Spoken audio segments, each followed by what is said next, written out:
نحمده ونصلي على رسوله الكريم اما بعد فاعوذ بالله من الشيطان الرجيم بسم الله الرحمن الرحيم ربي زدني علما ربي زدني علما ربي زدني علما اے اللہ ہمارے علم میں اضافہ عطا فرما۔ تمام طلبہ و طالبات سے میری طرف سے ان سب کو السلام علیکم۔ آج آپ کے لیے جس سبق کا انتخاب کیا ہے وہ ہے سورہ انفال کے مختصر سوالات و جوابات۔ سورہ انفال سرسری طور پہ پڑھی گئی اور اس کے مختصر سوالات بھی سرسری طور پہ پڑھے گئے۔ آج ان کا اعادہ کرتے ہیں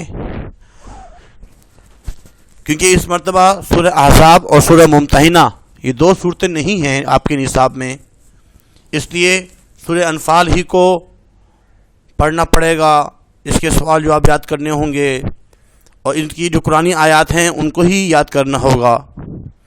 تو آج جس کا انتخاب کیا ہے وہ سورہ انفال کے جتنے بھی سوال جواب ہیں سرسری طور پر ان کو پڑھایا جا رہا ہے۔ آپ سے التماس ہے کہ غور سے شروع سے سنیں۔ آپ کے جو مسائل ہیں کہ ابھی تک سورۃ انفال سمجھ میں نہیں آئی، اس کے سوال جواب کیسے یاد کریں گے، تو ابھی سے نیت کر لیں اور سمجھنے کی، تاکہ آپ کو صحیح طریقے سے سمجھ میں آ جائے۔ سورہ انفال کا سوال نمبر 1 یہ ہے کہ سورۃ الانفال میں مومنوں کی کیا صفات بیان کی گئی؟ مومنوں کی کیا صفات بیان کی گئی؟ یہ بورڈ کے پیپر میں سوال آتا رہتا ہے وقتاً فوقتاً۔ اس میں لکھنا کیا ہے؟ اس میں آپ نے لکھنا ہے کہ سورۃ انفال کی آیت نمبر 3 میں اللہ تعالیٰ نے مومنوں کے بارے میں ایک عمدہ صفات کا تذکرہ کیا ہے جو کہ قرآن مجید کی ان آیات سے واضح ہوتی ہیں۔ پہلے ہیڈنگ ڈالنی ہے اس طرح کہ اس میں تقریباً 5 ہیڈنگز بنیں گی۔ اللہ کا ذکر، ایمان کی پختگی، مومن، اللہ پر بھروسہ، نماز کی پابندی اور صدقہ خیرات، یہ 5 ہیڈنگز بن گئی اور ان کے بارے میں مختصراً ایک لائن لکھنی ہے کہ مومن تو وہ ہیں جب اللہ کا ذکر کیا جاتا ہے تو ان کا دل ڈر جاتا ہے۔ نمبر 2 ہیڈنگ جو ہے ایمان کی پختگی، اس میں لکھنا ہے جب انہیں اس کی آیتیں پڑھ کے سنائی جاتی ہیں تو ان کا ایمان اور بڑھ جاتا ہے۔ نمبر 3 میں لکھیں گے مومن اللہ پر بھروسہ، مومن کا اللہ پر بھروسہ۔ مومنوں کی تیسری صفت یہ بیان کی گئی کہ وہ اللہ پر بھروسہ کرتے ہیں۔ نماز کی پابندی، مومن تو وہ ہیں جو نماز قائم کرتے ہیں اور نماز کو پابندی سے وقت پر ادا کرتے ہیں، نماز بھی قائم کرتے ہیں اور وقت پر پابندی کے ساتھ ادا کرتے ہیں۔ صدقہ خیرات، اور جو مال اللہ نے ان کو دیا ہے اس میں سے نیک کاموں میں خرچ کرتے ہیں، یعنی وہ اللہ کے راستے میں خرچ کرتے ہیں کیونکہ ان کا ایمان ہے کہ یہ مال اللہ کا عطا کردہ ہے۔ اس کے بعد ایک اور سوال ہے۔ سوال یہ ہے کہ سورہ انفال میں کن 2 گروہوں کا ذکر کیا گیا؟ تو اس میں ایک تو شروع میں لکھنا ہے کہ سورہ انفال میں جن 2 گروہوں کا ذکر کیا گیا وہ کفار کے ہی 2 گروہ ہیں۔ اکثر طلبہ لکھتے ہیں کہ مسلمانوں کا ایک گروہ اور دوسرا گروہ کفار کا، نہیں، وہ دونوں گروہ جو ہیں وہ کفار کے تھے جن کے ساتھ مسلمانوں کا سامنا ہونا تھا۔ ایک گروہ ابو جہل کی قیادت میں جنگی لشکر کی صورت میں تھا اور دوسرا گروہ جو ہے وہ ابو سفیان کی قیادت میں تجارتی قافلہ تھا۔ اب تجارتی قافلے کے بارے میں لکھیں گے کہ قریش مکہ کا ایک تجارتی قافلہ مکہ ملک شام کی تجارت کی غرض سے ابو سفیان کی قیادت میں گیا تھا۔ جس قافلے کو واپسی پر روکنے کے لیے مسلمانوں نے منصوبہ بندی کی تھی اور اس قافلے کے امیر ابو سفیان کو مخبری ہو گئی اور اس نے کفار مکہ کو اطلاع کر کے مدد طلب کی. قافلے کی حفاظت کے لیے آگے بڑھ کر قافلے کو مسلمانوں سے بچایا جائے. اس آیت میں مذکور دو گروہ میں سے ایک یہ قافلہ مراد ہے جو تجارتی قافلہ ہے، اور جو دوسرا قافلہ ہے وہ جنگی لشکر ہے، ابو جہل کا قافلہ ہے. اس میں کیا لکھنا ہے؟ جنگی لشکر. اور دوسرا گروہ وہ جنگی لشکر ہے جو ابو جہل کی قیادت میں مکہ سے نکلا تھا، اور ان کا مقصد یہ تھا کہ ہم قافلے کی نگرانی کرتے ہوئے اور محفوظ طریقے سے مسلمانوں سے بچا کر لے آئیں. اگر لڑائی کی نوبت آتی ہے تو پھر مسلمانوں سے مقابلہ کیا جائے. اس لیے وہ مکمل جنگی تیاری کے ساتھ آئے تھے. اور اس آیت میں یہی بات بیان کی جا رہی ہے کہ مسلمانوں کو تجارتی قافلہ ہاتھ آئے گا یا پھر جنگی لشکر کا مقابلہ کرنا ہوگا، اور اللہ کے حکم سے مسلمانوں نے اس لشکر کا مقابلہ کیا اور فتح حاصل کی. اس کے بعد سوال نمبر 3، غزوہ بدر کے حوالے سے اللہ تعالیٰ نے کن انعامات کا ذکر کیا؟ تو اس سوال میں جو ہے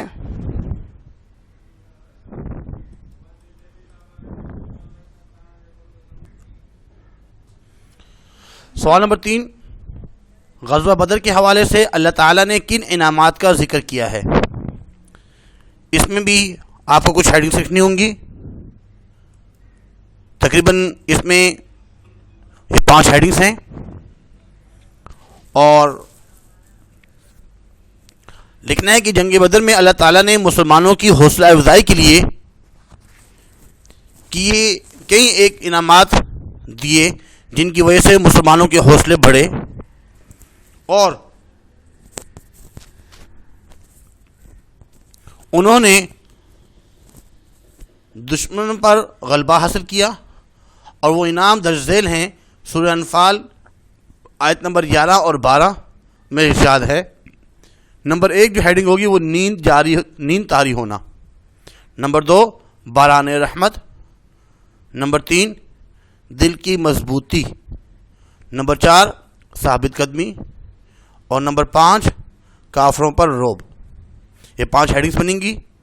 نیند طاری ہونے کے بارے میں تھوڑا سا لکھیں گے کہ میدان بدر میں مسلمانوں پر سکون و اطمینان کے لیے اللہ تعالیٰ نے ان پر نیند غالب کر دی، جس کی وجہ سے مسلمانوں سے گھبراہٹ اور خوف دور ہو گیا اور انہیں اطمینان حاصل ہو گیا. کیونکہ مسلمان سونا نہیں چاہتے تھے، وہ یہ چاہتے تھے کہ ہم پوری رات عبادت کریں گے، اور اللہ رب کی چاہت یہ تھی کہ تھوڑی دیر سو جائیں، ان کی تھکاوٹ ختم ہو جائے، گھبراہٹ اور خوف دور ہو جائے، اور سکون سے اطمینان کے ساتھ صبح لڑ سکیں.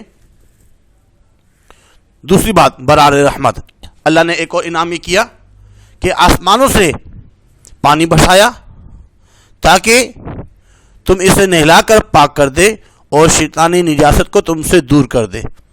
برار رحمت اللہ نے نازل فرمائی. اس کے بعد دل کی مضبوطی. اس بارش سے مسلمانوں کے دلوں کو مضبوط کر دیا اور میدان بدر میں ان کے پاؤں جما رکھے. جس جگہ مسلمانوں نے پڑاؤ کیا تھا اس جگہ مسلمانوں کے پاؤں دھنس رہے تھے، بارش کی وجہ سے مٹی جو ہے وہ جم گئی. ثابت قدمی. اس سبق میں جن انعامات کا ذکر ہے ان میں سے ایک پوشیدہ انعام یہ بھی ہے کہ اللہ تعالیٰ نے مسلمانوں کی مدد کے لیے آسمان سے فرشتے نازل فرمائے اور فرمایا تم مومنوں کو تسلی دو کہ وہ ثابت قدم رہیں. اور میں آخری میں کافروں پر روب. اللہ تعالیٰ نے کافروں کے دلوں میں مسلمانوں کا روب بٹھا دیا فرشتوں کو نازل کر کے. کافروں نے یہ سمجھا کہ مسلمانوں کی تعداد بہت زیادہ ہے، حالانکہ وہ تو فرشتے تھے جو مسلمانوں کی مدد کر رہے تھے. اس کے بعد سوال نمبر 4 ہے کفار کے ساتھ مقابلے کی صورت میں مسلمانوں کو کیا ہدایات دی گئی، یعنی کہ ان کو مسلمانوں کو کیا کام کرنے ہیں اور کون سے کام نہیں کرنے، اس کے بارے میں ارشاد فرمایا جا رہا ہے؟ اس کا جواب یہ ہے، سورہ انفال میں آیت نمبر 15 اور 16 میں اللہ تعالیٰ نے اہل ایمان کو یہ حکم دیا کہ اگر وہ کفار سے مقابلہ کرتے ہیں تو پھر میدان قتال سے بھاگنا نہیں ہے بلکہ ڈٹ کر مقابلہ کرنا ہے۔ اس میں ایک بات تو یہ ہے کہ سورۃ انفال میں دو ہیڈنگز بنیں گی، میدان جنگ سے فرار کی ممانعت اور دوسری جنگی چال چلنا، یہ دو ہیڈنگز بنیں گی اس کی۔ اس میں لکھیں گے کہ ان آیات میں اللہ تعالیٰ نے یہ حکم دیا کہ کافروں سے مقابلے کی صورت میں مسلمانوں کے لیے جائز نہیں ہے کہ وہ پیٹھ پھیر کر بھاگیں، بلکہ یہ کبیرہ گناہ ہے اور بزدلی کی علامت ہے جس سے پوری قوم اور لشکر کا حوصلہ پست ہوگا، اس لیے پیچھے نہیں ہٹنا چاہیے، اور جو کوئی ایسا کرے گا وہ اللہ سے سخت ناراض ہوگا، اللہ جو ہے اس سے سخت ناراض ہوگا اللہ کے غضب میں، اور وہ اللہ کے غیظ و غضب کا شکار ہوگا۔ جنگی چال، اس میں سے کیا مراد ہے؟ جنگی چال چلنا۔ ہاں البتہ جنگی چال چلنا جائز ہے۔ جنگی چال چلتے ہوئے اگر کوئی پیچھے آ جاتا ہے اور پھر دشمن کا گھیراؤ کرتا ہے یا اپنی دوسری جماعت کی جو حمایت کرنے کے لیے ان کی طرف بڑھتا ہے، ایسی تمام صورتیں جنگی نقطۂ نظر سے جائز ہیں اور ان پر کچھ وعید نہیں، صرف بزدلی اور موت کے خوف سے بھاگنا منع ہے، میدان جنگ سے بھاگنا نہیں ہے۔ ہاں اگر جنگی چال چلی جا رہی ہے، اپنے دوست سے ملنا چاہ رہے ہیں، اپنی فوج سے ملنا چاہ رہے ہیں تو یہ صورت جائز ہے۔ اس کے بعد ایک اور سوال ہے، کفار کو خطاب کرتے ہوئے سورہ انفال میں کیا تنبیہ کی گئی؟ اس کا آنسر یہ ہے کہ سورۃ انفال آیت نمبر 19 میں اللہ تعالیٰ نے کافروں کو تنبیہ کی ہے کہ دیکھو ہماری طرف سے مسلمانوں کی بھرپور مدد ہوگی، اس لیے تم اپنی سازشوں اور حرکتوں سے باز آ جاؤ۔ دو ہیڈنگز اس کی بنیں گی، کفار کو تنبیہ اور کفار کی کثرت۔ اللہ تعالیٰ جو ہے کفار سے فرما رہے ہیں، اللہ تعالیٰ نے کفار کو ڈانٹا ہے کہ اگر تم شرک و کفر سے رک جاؤ تو تمہارے لیے بہتر ہے۔ یاد رکھو ہم مسلمانوں کی مدد کریں گے اور دوبارہ تمہیں شکست کا سامنا کرنا پڑے گا اور جنگ کی مشقت برداشت کرنا پڑے گی اور آخرکار کامیابی مسلمانوں کو ہی حاصل ہوگی۔ کفار کی کثرت، اور ساتھ ہی اللہ تعالیٰ نے یہ بھی تنبیہ کی ہے کہ تمہاری کثرت تعداد تمہارے کچھ کام نہ آئے گی، اور اگر تمہیں یہ گمان ہو کہ آئندہ ہم زیادہ تعداد اور تیاری کے ساتھ میدان میں اتریں گے اور مسلمانوں کو شکست دیں گے، تمہاری تعداد اور کثرت کچھ کام نہ آئے۔ اس لیے بھی اللہ تعالیٰ مومنوں کے ساتھ ہیں، جس کے ساتھ اللہ ہو وہ ناکام نہیں ہو سا، لہذا کفار کو اپنی حرکتوں سے باز آنا چاہیے۔ فرمایا گیا ہے کہ بھائی وَلَن تُغْنِيَ عَنْكُمْ فِئَاتُكُمْ شَيْئًا وَلَوْ كَثُرَتْ، تمہاری جماعت خواہ کتنی ہی کثیر ہو تمہارے کچھ کام نہ آئے گی۔ اللہ تو مومنوں کے ساتھ ہے۔ اس کے بعد اگلا سوال ہے، شر الدواب کا کیا مطلب ہے؟ شر الدواب اس کا مطلب کیا ہے؟ اس کے بارے میں سوال پوچھا جاتا ہے، بورڈ کے پیپر میں آتا بھی ہے شر الدواب۔ تو اس میں لکھنا ہے شر الدواب سے مراد، شر الدواب کا مطلب ہے بدترین جانور، اور یہاں شر الدواب سے مراد کافر ہیں جو قوت سماعت رکھتے ہوئے بھی اللہ کا انکار کرتے ہیں۔ ایسے لوگوں کو اللہ تعالیٰ نے گونگے اور بہرے کہا ہے۔ ارشاد باری تعالیٰ ہے، کچھ شک نہیں خدا کے نزدیک تمام جانداروں سے بدتر بہرے گونگے ہیں جو کچھ نہیں سمجھتے۔ کفار جو ہیں وہ قوت سماعت رکھنے کے باوجود اللہ تعالیٰ نے انہیں اشرف المخلوقات بنایا ہے، تمام انسانوں کو، لیکن اس کے باوجود وہ عقل اور شعور رکھتے ہیں لیکن اللہ پر ایمان نہیں لے کے آتے۔ تو اللہ کے نزدیک ایسے لوگ جو ہے جو کافر لوگ ہیں وہ بدترین جانور ہیں۔ اصل میں شر کا مطلب ہوتا ہے بدترین، بد، اور دواب دابا کی جمع ہے۔ دابا کہتے ہیں چوپایوں کو، 4 پاؤں سے چلنے والے یعنی جانور۔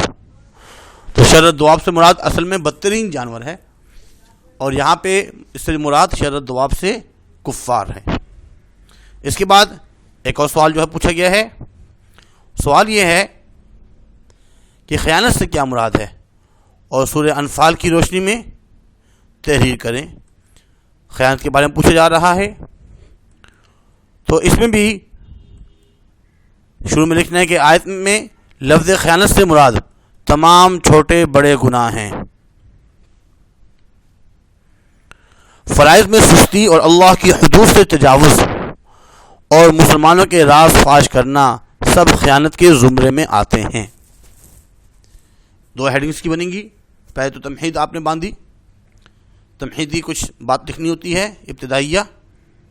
اس کے بعد اللہ اور اس کے رسول کی خیانت سے مراد، ترجمہ: اللہ اور اس کے رسول کی امانت میں خیانت نہ کرو، اللہ اور اس کے رسول صلی اللہ علیہ وسلم کے احکام میں اپنی مرضی شامل نہ کرو، تمام احکام میں اسی طرح عمل کرو جس طرح کے کرنے کا حکم دیا ہے، نہ کسی عمل میں کمی کرو اور نہ زیادتی۔ اللہ کے احکامات کو پورا کرنا ہے، اپنی مرضی اس میں شامل حال نہیں کرنی۔ دوسرا کیا ہے؟ مسلمانوں کی خیانت سے کیا مراد ہے؟ ترجمہ: اور نہ اپنی امانتوں میں خیانت کرو اور تم جانتے ہو۔ اس کا مطلب یہ ہے کہ ایک شخص دوسرے کے پاس جو امانت رکھواتا ہے اس میں خیانت نہ کرے۔ مسلمانوں کے راز بھی ایک امانت ہیں، اس لیے یہ راز کافروں کو مت بتلاؤ، ورنہ یہ بھی خیانت ہوگی۔ اور اپنا عہد کو پورا کرو، آپ کسی سے جو عہد کر رہے ہیں تو اپنے عہد کو بھی پورا کرو۔ اس کے بعد سوال نمبر 8، سورہ انفال میں تقوی کے کیا انعامات بیان کیے گئے ہیں؟ تقوی کے بارے میں کیا ارشاد فرمایا گیا ہے؟ تقوی کے بارے میں اللہ تعالیٰ سے ڈرتے رہنا، کوئی کام اس کے خلاف، حکم کے خلاف نہ کرنا تقوی ہے۔ اللہ سے ڈرنا، پرہیزگاری اختیار کرنا، اللہ کے خلاف کوئی کام نہ کرنا، یہ ہے تقوی۔ تقوی اختیار کرنے والے جو شخص ہوتے ہیں انہیں متقی اور پرہیزگار کہا جاتا ہے۔ سورہ انفال میں آیت نمبر 29 کے میں ارشاد خداوندی ہے اور تقوی کے انعامات بتائے گئے ہیں۔ 3 انعامات ہیں۔ نمبر 1،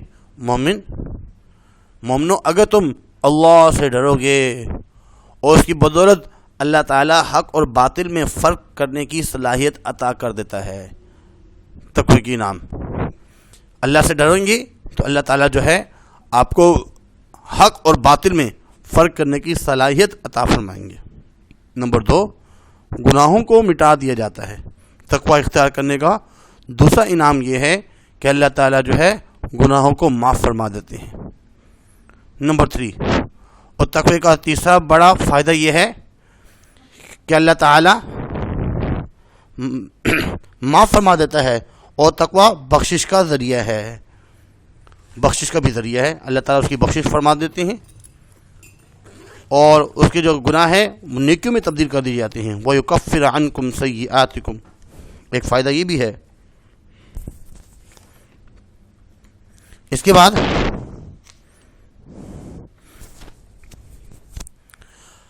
اگلا جو سوال ہے، یعنی کہ وَيُكَفِّرَ عَنْكُمْ سَيِّئَاتِكُمْ، اور تمہارے گناہ مٹا دے گا، گناہ بھی مٹا دیتے ہیں۔ وَيَغْفِرْ لَكُمْ، اور تمہیں بخش دے گا۔ ایک گناہوں کو مٹانا الگ ہے انعام ہے، اور مغفرت کرنا ایک الگ انعام ہے۔ تقوی جو ہے وہ بخشش کا بھی ذریعہ ہے۔ واللہ ذو الفضل العظیم، اور خدا جو ہے بڑے فضل والا ہے۔ اس کے بعد سوال نمبر 9، وَإِذْ يَمْكُرُ بِكَ الَّذِينَ كَفَرُوا میں کس واقعے کی طرف اشارہ ہے؟ اس میں حالانکہ یہ صورت تو مدنی ہے، اور اس میں وَإِذْ يَمْكُرُ بِكَ الَّذِينَ كَفَرُوا کہ اے محمد صلی اللہ علیہ وسلم اس وقت کو یاد کرو جب کافر لوگ تمہارے بارے میں چال چل رہے تھے، یہ مکہ میں چال چل رہے تھے، سازش چل رہے تھے، اسلام کی پھیلتی ہوئی دعوت کو روکنے کے لیے کفار مکہ نے سازش کی کہ محمد صلی اللہ علیہ وسلم کو معاذ اللہ ختم کر دیا جائے، جس کے لیے انہوں نے دارالندوہ میں مجلس بلوائی اور اس مسئلے کا حل تلاش کرنا شروع کیا کہ کسی طرح آپ صلی اللہ علیہ وسلم کا کام تمام کیا جائے۔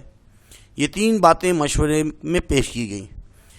ایک کسی نے کہا لیثبتو کا، کہ آپ کو قید کر دیا جائے، اور ایک بات یہ بھی ہے ویقتلوا کا، آپ کو قتل کر دیا جائے، نعوذ باللہ جان سے مار دیا جائے، او یخرجوا کا، یا وطن سے نکال دیا جائے، جلا وطن کر دیا جائے۔ یہ 3 باتیں پیش کی گئی، اور اللہ تعالیٰ نے اپنی تدبیر کے ذریعے آپ صلی اللہ علیہ وسلم کو محفوظ رکھا، اور آپ ہجرت کر کے مدینہ چلے گئے، اور کفار کی یہ سازش ناکام ہو گئی۔ آیت نمبر 30 میں اسی واقعے کی طرف اشارہ کیا گیا ہے۔ وَيَمْكُرُونَ، ایک تو وہ چال چل رہے تھے، سازش چل رہے تھے، وَيَمْكُرُ اللَّهُ، اور ایک اللہ رب العزت جو ہے وہ چال چل رہے تھے، وَاللَّهُ خَيْرُ الْمَاكِرِينَ، اور اللہ رب العزت جو ہے وہ بہترین چال چلنے والے ہیں۔ اس میں چال تو انہوں نے بھی چلی لیکن وہ ناکام ہوئے، اور آپ صلی اللہ علیہ وسلم کو بعافیت وہ مکہ سے غار ثور اور غار ثور سے جو ہے مدینہ پہنچوا دیا، اور ان کی تمام کفار کی سازشیں ناکام ہو گئی۔ اس کے بعد اگلا سوال ہے، کفار کے مطالبے کے باوجود اللہ تعالیٰ نے ان پر عذاب کیوں نازل نہ کیا؟ اس کی وجہ کیا ہے؟ 2 وجوہات ہیں۔ ایک ہے، پہلے تو ان کا مطالبہ کیا تھا؟ وہ کہتے تھے اذ قالوا، جب انہوں نے کہا اللہم ان کان ھذا هو الحق، اے اللہ واقعی اگر یہ قرآن مجید حق ہے، من عندک، آپ کی طرف سے ہے، فامطر علینا حجارا، تو آسمان سے پتھر برسا، من السماء، آسمانوں سے، او ائتنا بعذاب علیم، یا دردناک عذاب نازل فرما۔ وہ عذاب کو مطالبہ کر رہے ہیں، لیکن اللہ تعالیٰ نے ان پر عذاب نازل نہیں کیا۔ وجہ کیا ہے؟ 2 وجوہات ہیں۔ ایک ہے نبی صلی اللہ علیہ وسلم کی ہستی، ذات مبارک کا ان میں موجود ہونا، اور دوسری وجہ یہ ہے کہ ان کا استغفار کرنا، وہ کثرت سے استغفار کیا کرتے تھے۔ تو فرمایا گیا ما کان اللہ لیعذبہم وانت فیہم، یعنی جب تک نبی صلی اللہ علیہ وسلم ان کے درمیان موجود ہیں ان پر عذاب نازل نہیں ہوگا۔ دوسری بات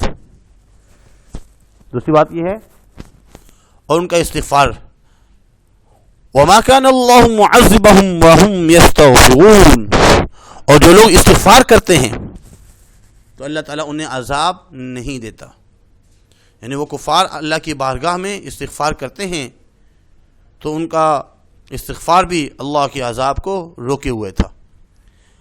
جب وہ بیت اللہ کا طواف کیا کرتے تھے تو طواف کرتے وقت کہتے تھے غفرانک غفرانک غفرانک، اے اللہ ہماری مغفرت فرما دیجئے، اے اللہ ہماری مغفرت فرما دیجئے۔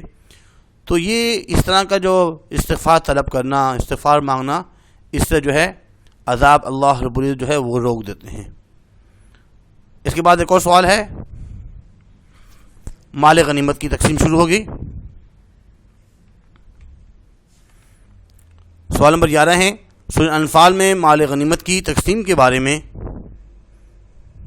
کیا حکم دیا گیا ہے کہ مال غنیمت کو تقسیم جو ہے کیسے کرنا ہے؟ مال غنیمت کی تقسیم کے بارے میں یہ حکم دیا ہے کہ مال غنیمت کے 5 حصے کیے جائیں، 5 حصے کیے جائیں۔ وَاعْلَمُوا أَنَّمَا غَنِمْتُم مِّن شَيْءٍ، اور جان رکھو کہ جو چیز کفار سے تم لوٹ کر لائے ہو، یعنی مال غنیمت، اس میں سے فَإِنَّ لِلَّهِ خُمُسَهُ وَلِلرَّسُولِ، تو اس میں بتایا گیا ہے کہ اللہ اور اس کے رسول کا جو نا 5واں حصہ، 5 حصے کیے جائیں گے، تو ایک حصہ جو ہے وہ اللہ اس کے رسول کا، اور ان میں سے 4 حصے جو ہے وہ مجاہدین کے، باقی جو ہے وہ مجاہدین کے ہیں، جو جہاد میں شریک ہوں ان میں تقسیم ہوں گے، اور 5واں حصہ بیت المال کا حق ہے۔ اس 5ویں حصے میں بھی جو بیت المال کا حق ہے اس میں بھی اللہ تعالیٰ اور رسول صلی اللہ علیہ وسلم اہل بیت یتامہ اور مساکین کا حصہ ہے. اس کے بارے میں فرمایا گیا وَلِذِي الْقُرْبَى اہل قرابت کا، وَالْيَتَامَى یتیموں کا، وَالْمَسَاکِین محتاجوں کا، وَابْنِ السَّبِیل اور مسافروں کا. تو اس میں بھی جو ہے مزید 5 حصے کیے جائیں گے بیت المال میں سے. اس کے بعد اگلا سوال ہے کہ اللہ تعالیٰ نے غزوہ بدر میں مسلمانوں کی کامیابی کے لیے کس کس خصوصی انعام و احسان کا ذکر فرمایا ہے؟ اس کے بارے میں پڑھیں گے تھوڑا سا. غزوہ بدر میں انعام و احسان سورہ انفال کی آیت نمبر 43 اور 44 میں بیان ہوا ہے کہ غزوہ بدر میں مسلمانوں کی کامیابی کے لیے اللہ تعالیٰ نے اپنے خصوصی انعام و احسان فرمائے، جو کہ مسلمانوں کا اچانک کافروں کے مقابلے میں آ کھڑا ہونا ہے. اچانک مسلمان جو ہے اصل میں تیار نہیں تھے ذہنی طور پر. اللہ کا حکم تھا کہ بھائی کفار سے لڑنا ہے، اسلحہ بھی کم، تعداد بھی کم. پھر مسلمانوں کی نظر میں کافروں کی تعداد کم کر کے دکھا دی گئی تاکہ ان کے حوصلے بڑھیں. اللہ نے ایک کام یہ کیا، اِذْ يُرِيكَهُمُ اللَّهُ فِي مَنَامِكَ قَلِيلًا وَلَوْ أَرَاكَهُمْ كَثِيرًا لَفَشِلْتُمْ وَلَا تَنَازَعْتُمْ فِي الْأَمْرِ وَلَكِنَّ اللَّهَ سَلَّمَ. ایک کام اللہ نے کیا کہ خواب میں جب وہ رات کو سوئے ہوئے تھے، اللہ نے ان کو جو ہے میٹھی نیند سلایا تھا، گہری نیند سلایا تھا. تو خواب میں کیا کیا اللہ تعالیٰ نے؟ مسلمانوں کی نظر میں کافروں کی تعداد کم کر کے دکھائی تاکہ ان کے حوصلے بڑھیں، اور کافروں کی نظر میں مسلمانوں کو کم کر کے دکھایا. کافروں کی نظر میں بھی مسلمانوں کو کم کر کے دکھایا. وَإِذْ يُرِيكُمُوهُمْ إِذِ الْتَقَيْتُمْ فِي أَعْيُنِكُمْ قَلِيلًا وَيُقَلِّلُكُمْ فِي أَعْيُنِهِمْ لِيَقْضِيَ اللَّهُ أَمْرًا كَانَ مَفْعُولًا. تاکہ ان کے حوصلے بڑھیں اور کافروں کی نظر میں بھی مسلمانوں کو کم کر کے دکھایا تاکہ وہ لڑائی سے پہلے ہی بھاگ نہ جائیں بلکہ لڑائی پر آمادہ ہو جائیں. اور پھر جب مقابلہ شروع ہو گیا تو اللہ تعالیٰ نے فرشتوں کو مسلمانوں کی مدد کے لیے نازل فرمایا، جنہوں نے کافروں کو خوب مارا اور وہ بھاگنے پر مجبور ہو گئے. ان انعامات کی بنیاد پر مسلمانوں کو کامیابی حاصل ہوئی. اس کے بعد ایک اور سوال ہے کہ کفار کے ساتھ مقابلے کی صورت میں کون سے کام کرنے ہیں اور کون سے کام نہیں کرنے. اس کے بارے میں بتایا گیا ہے. کرنے والے کام کون سے ہیں؟ آیت نمبر 45 اور 46 میں سورۃ انفال میں لکھا ہوا ہے. کرنے والے کام کون سے ہیں؟ پہلی صورت، کفار سے مقابلے کی صورت میں ثابت قدمی اختیار کرنی ہے. یا ایھا الذین آمنوا اذا لقیتم فئۃ فاثبتوا، ثابت قدم رہنا ہے جب کفار سے مقابلہ ہو. دوسرا کام کیا کرنا ہے؟ واذکروا اللہ کثیرا، اور اللہ کا ذکر کثرت سے کرو. لعلکم تفلحون، تاکہ تم کامیابی حاصل کرو. تیسرا جو ہے کام جو کرنا ہے وہ کیا ہے؟ وَأَطِیعُوا اللَّهَ وَرَسُولَهُ، اللہ اور اس کے رسول کی اطاعت کرنی ہے. اور چوتھا کام کیا کرنا ہے؟ وَاصْبِرُوا إِنَّ اللَّهَ مَعَ الصَّابِرِينَ، صبر سے کام لو اور اللہ تعالیٰ صبر کرنے والوں کی مدد کرتا ہے. یہ 4 کام جو ہے اس میں کرنے ہیں، اور تقریباً 3 کام ایسے ہیں وہ کرنے ہی نہیں ہیں، ان سے بچنا ہے. وہ کون کون سے کام ہیں؟ اس میں سے ایک کام یہ ہے وَلَا تَنَازَعُوا، آپس میں اختلاف اور جھگڑے سے اجتناب کرو، ورنہ کیا ہوگا؟ بزدل ہو جاؤ گے. فَتَفْشَلُوا، اگر ایسا کرو گے وَتَذْهَبَ رِيحُكُمْ، تو تم جو ہے بزدل ہو جاؤ گے، تمہارا روب اور دبدبا جاتا رہے گا. اور ایک اور وَلَا تَكُونُوا كَالَّذِينَ خَرَجُوا مِن دِيَارِهِمْ بَطَرًا وَرِئَاءَ النَّاسِ، دوسرا ہے کہ ان لوگوں جیسا نہ ہونا جو اتراتے ہوئے، غرور اور تکبر کرتے ہوئے گھروں سے نکلتے ہیں. اور تیسرا جو کام نہیں کرنا، بچنا ہے ان سے، جو لوگوں کو دکھانے کے لیے گھروں سے نکل آئے اور لوگوں کو اللہ کی راہ سے روکتے ہیں. وَرِئَاءَ النَّاسِ وَيَصُدُّونَ عَن سَبِيلِ اللَّهِ، اور لوگوں کو دکھانے کے لیے گھروں سے نکلے ہیں اور لوگوں کو اللہ کے راستے سے روکتے ہیں. یہ 3 کام سے بچنا ہے اور 4 کام کرنے ہیں. اس کے بعد آخری سوال ایک ہم پڑھیں گے. سوال نمبر 14 ہے. اس میں سوال یہ پوچھا گیا ہے کہ غزوہ بدر میں، اور یہ آپ کے جو ہے 2017 میں بھی اور 2012 میں بھی آ چکا ہے، 11 میں بھی آ چکا ہے. سوال بہت ہی امپورٹنٹ ہے. ابھی جو ہم نے پڑھا ہے وہ 2012 میں آیا ہے. اس سے تمام سوالات جو ہے بورڈ کے پیپر میں کسی نے کسی سال میں آئے ہیں. صرف آخری سوال یہ پڑھیں گے ہم. آج سے 14 کوشچن پڑھیں گے ہم. سوال کیا ہے کہ غزوہ بدر میں مسلمانوں کی نصرت کے لیے نازل ہونے والے فرشتوں کو دیکھ کر شیطان کا رد عمل کیا تھا؟ جواب میں لکھیں گے غزوہ بدر میں مسلمانوں کی نصرت کے لیے نازل ہونے والے فرشتوں کو دیکھ کر شیطان کے رد عمل کو دیکھ کر ارشاد الہی آیت نمبر 41 میں بیان کیا گیا ہے. وَإِذْ زَيَّنَ لَهُمُ الشَّيْطَانُ، جب شیطان نے ان کے اعمال کو آراستہ کیا. وَقَالَ لَا غَالِبَ لَكُمُ الْيَوْمَ مِنَ النَّاسِ، آج کے دن لوگوں میں سے کوئی تم پر غالب نہیں آ سکتا. وَإِنِّي جَاعِلٌ لَكُمْ، اور میں تمہارا رفیق ہوں.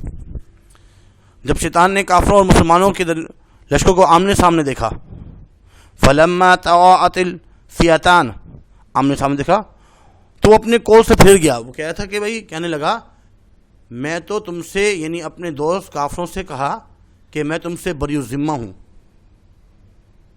انی بریء منکم، وقال انی بریء منکم، میں تم سے بری الذمہ ہوں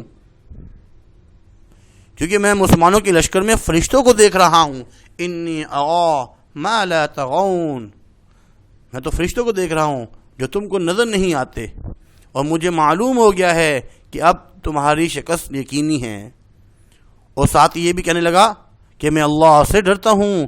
انی اخاف اللہ، میں تو اللہ سے ڈرتا ہوں، اور کہیں تمہارا ساتھ دینے پر مجھے بھی نشانہ نہ بنائے اور میں بھی اس کی گرفت میں آ جاؤں. گویا شیطان نے جو کفار کو لڑائی کے لیے ابھارا تھا عین موقع پر آ کر دھوکہ دیا اور ساتھ چھوڑ دیا. جب وہ بھاگنے لگا وہاں سے تو ساتھ جو ہے اس کا جو کھڑا ہوا تھا اس نے کہا کہ بھائی کہاں چلے، کیونکہ وہ سراقہ بن مالک کی شکل میں، انسانی شکل میں آیا ہوا تھا. اس نے بولا بھائی کہاں چلے، تم نے تو لمبے لمبے جو ہے نا وعدے کیے تھے کہ بھائی میں تمہارا ساتھی ہوں، رفیق ہوں. وَإِنِّي جَاعِلٌ لَكُمْ، اور اب کہاں بھاگے؟ اس نے کہا انی بریء منکم، میرا تمہارا کوئی واسطہ ہی نہیں، میں بری الذمہ ہوں.